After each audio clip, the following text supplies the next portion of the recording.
तो चलिए हम लोग आज मैथ में से संख्या पद्धति से संबंधित कुछ प्रश्न को आज सॉल्व करते हैं। और हर दिन और प्रत्येक दिन हम लोग ऊर्जावान होते हुए और मेहनत के साथ इस पे सभी बच्चे जितने भी हैं सभी जुड़ जाएं जल्द से जल्द। कुछ वक्त समय आप लोगों को है स्मार्ट गुरुकुल क्लासेस के अंतर्गत जितने बच्चे हैं हमारे सहपाठी सभी के सभी जल्द से जल्द जुड़ जाएं। और जो भी बच्चे अभी तक इस चैनल को सब्सक्राइब नहीं किए हैं वो सभी के सभी बच्चे जल्द से जल्द सब्सक्राइब कर लें, क्योंकि आप हमारे परिवार के एक सदस्य और एक हिस्सा है, एक अंग है। जहाँ भी हो यत्र तत्र आप सहपाठी सभी मिल करके जल्द से जल्द पैरामेडिकल और पॉलिटेक्निक की तैयारी के लिए आप लोग तत्पर जुड़ जाएं। इसके साथ साथ ITI वाले भी जुड़ जाएं, चाहे वो हमारे गर्ल्स एंड बॉयज़ सभी के सभी बच्चे। कुछ बच्चे इसमें ये भी है कि इंटर ऑनर्स के भी लोग कभी कभी अपना पॉलिटेक्निक या पैरामेडिकल के लिए तैयारी करते हैं, वो भी इसमें अपना जल्द से हमारे सदस्य अर्थात हमारे इस परिवार का एक हिस्सा और अंग बने और इस पर जो भी कुछ हो लाभ उठाने की कोशिश करें। और आइए हम लोग चलते हैं। आइए बच्चों कुछ सूत्र पढ़ देते हैं, थोड़ा सा ज़्यादा कुछ नहीं, 4-5 कुछ सूत्र है जो संख्या पद्धति से संबंधित, और ऐसे एक्स्ट्रा भी है। जब सवाल आएगा सवाल के आधार पर कुछ बताएंगे, पहले थोड़ा कुछ सूत्र देता हूँ। तो आइए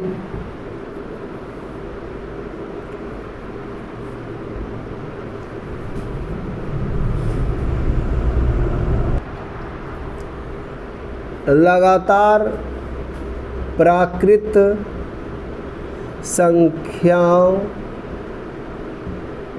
का योग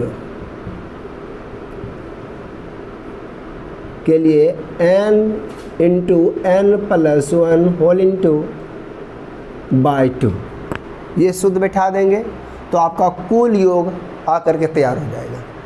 दूसरा, ये लगातार प्राकृतिक संख्या अर्थात 1, 2, 3, 4 गिनती की संख्या आप करते जाइए तो उसके लिए ये सूत्र होगा।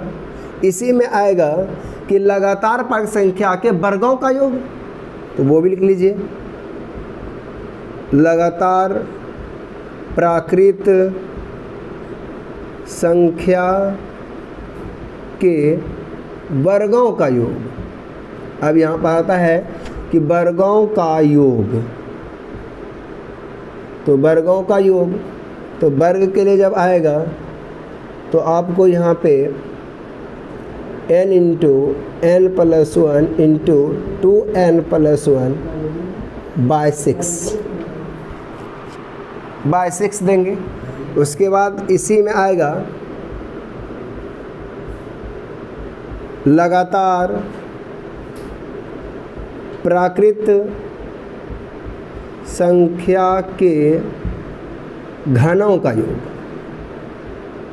घनों का योग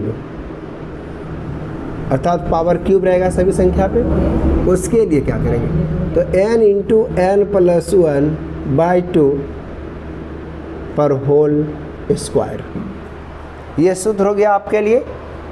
ऐसे ये सूत्र सब जो आप देख रहे हैं AP के लिए हम जो 9th-10th में पढ़ते हैं वो AP के लिए है, लेकिन हम अभी आपको एक संख्या पद्धति से जो कुछ सूत्र हैं वो देने के लिए कोशिश कर रहे हैं।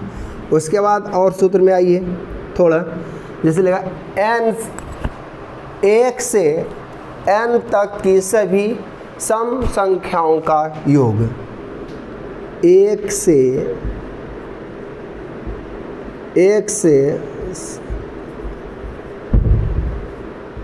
n तक की सभी सम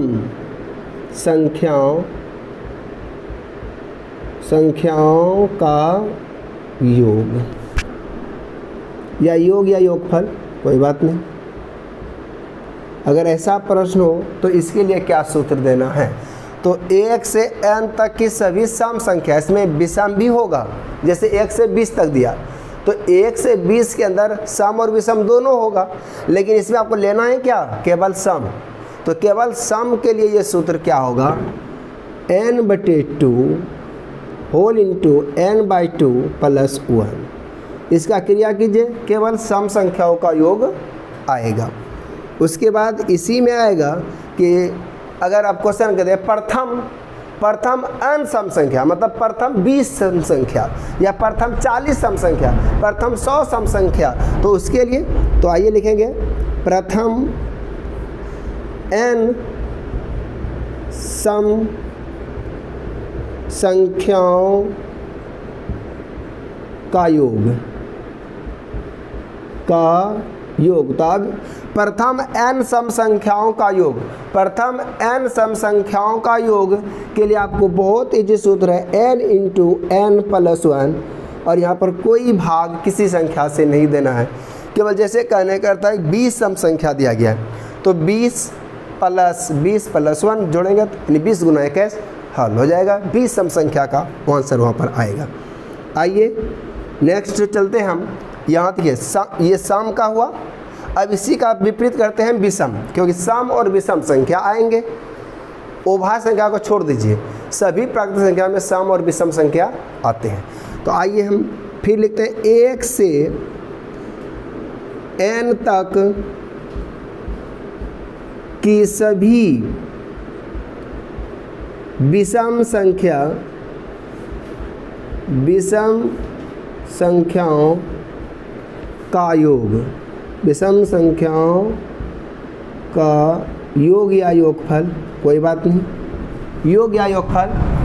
तो इसके लिए क्या कीजिएगा, तो केवल n प्लस 1 इंटू 2 पर होल स्क्वायर, इंटू 2 पर होल स्क्वायर।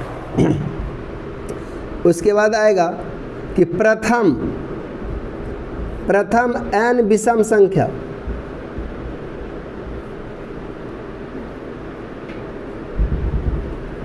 प्रथम n विषम संख्या या विषम संख्याओं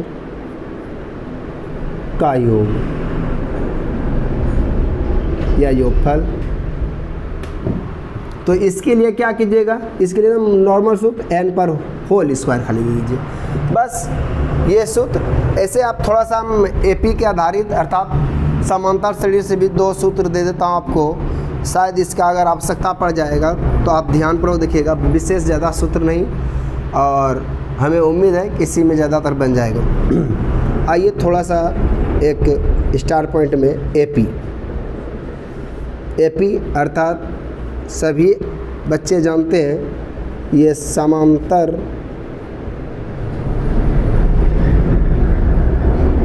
श्रेणी या श्रेणी बोलिए या श्रेणी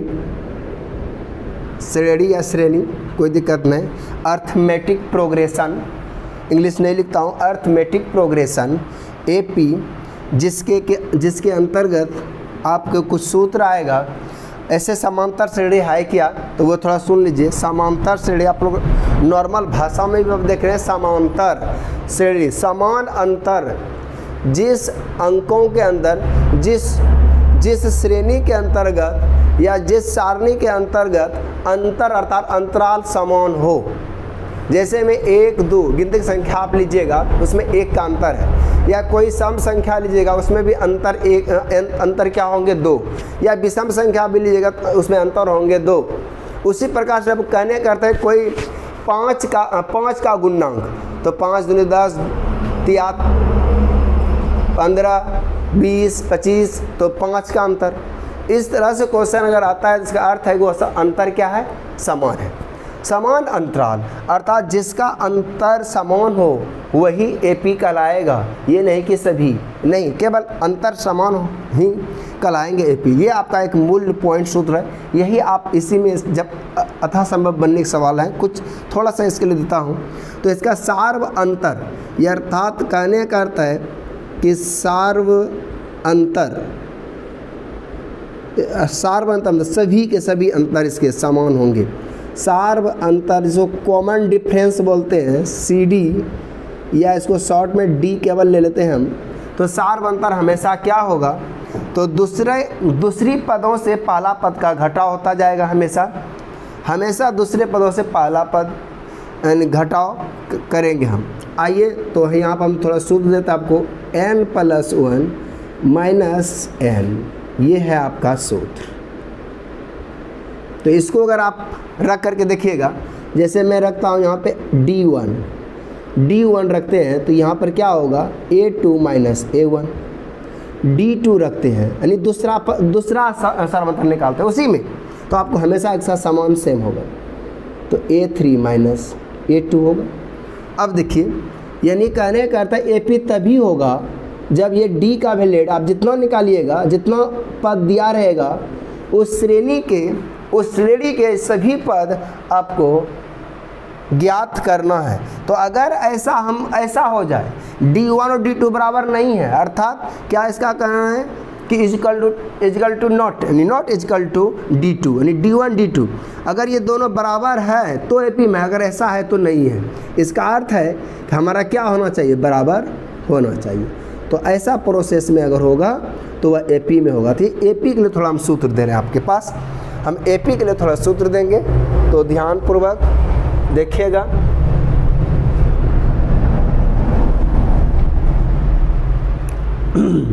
तो थोड़ा सा देख लीजिए, बस 3 सूत्र है, ज़्यादा कुछ नहीं। ये सार्वंतर के लिए सूत्र हो ही गया, एक सूत्र हो चुका है आपका, अर्थात एक सूत्र हो चुका है। दूसरा सूत्र देख लीजिए,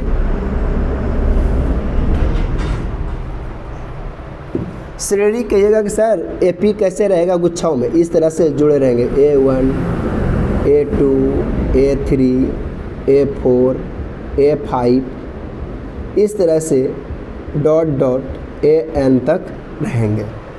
इस तरह से वो पद रहेंगे, चाहे वो जितनी भी 2 हो 4 हो 1000 हो लाख हो, उससे कोई दिक्कत नहीं। मैं AP के लिए थोड़ा सा शॉर्ट में ले रहा हूँ, डिक्लेयर उतना नहीं कर रहा हूँ, आपको ध्यान दीजिएगा। आपको थोड़ा सूत्र भी दे रहा हूँ, इसलिए अभी उतना फाइनल मतलब बड़ा प्रोसेस से लेके नहीं जा रहा हूँ। तो अब nमो पद अर्थात AN, आपको nमो पद का सूत्र देना है, तो इसके लिए होगा पहला पद अर्थात A plus n minus 1 into D, ये सूत्र दे दीजिएगा। उसके बाद आपका आता है तीसरा सूत्र, कुल पद का योग करना है। ये हुआ कि n पद निकालना है, ये D सार्वंतर निकालना है, तो इसके लिए ये सूत्र आपको दिया। अब अगर कहना है करता है SN, मतलब कुल पदों का योग, मैं SN बता दूंगा अभी सभी का, कहने का जहाँ मैं आपको लिख दूंगा कि कौन क्या है। पहले ध्यान दीजिए, n into n into whole into A2A plus n whole into n minus 1 into D, ये सूत्र हो गया। बाकी सब सूत्र हम दे दिए हैं, इसमें इतना ही सूत्र, जहाँ में आपको लिख देते हैं यहाँ पे कि जहाँ में क्या क्या है, सो देख लीजिए।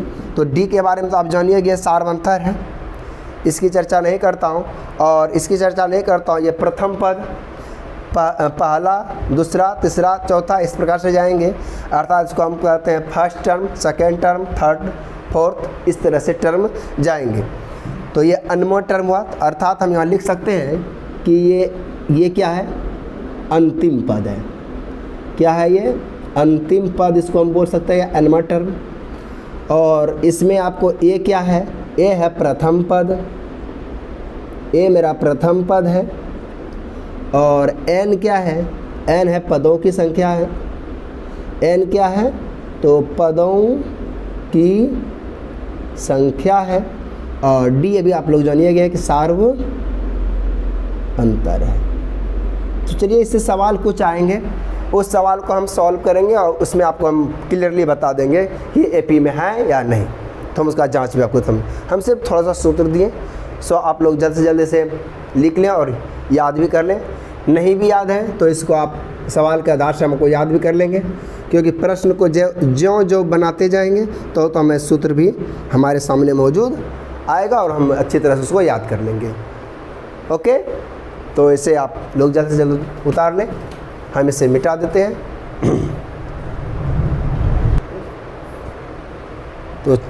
तो चलिए आप लोग सूत्र थोड़ा देर के लिए याद कर लीजिए, और नेक्स्ट वीडियो में हम आते हैं आपके सामने।